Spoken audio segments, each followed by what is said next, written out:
Сәлем достар, сіздермен бірге Лаура. Бүгін біз мынадай өте әдемі повязка бант жасайтын боламыз. Бұл кішкентай ханшайымдарға арналған. Ол үшін бізге қажет болады мынадай повязкасіне резиновый лентаны қолдандым. Бұдан 30 сантиметр қырқып алатын боламыз. Және де 2,5 сантиметрлік репстік лентадан 2 дана 21,5 сантиметр қылып қырқып аламыз. Және де ортасына мынадай 2 миллиметрлік моншақтарды қолдану арқылы ортасына әсемдейтін боламыз. Ал енді іске кірісейік, достар.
Міне достар, осымен повязка бантымыз дайын болды.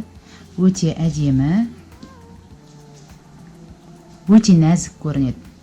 Сіздер де жасап көріңіздер.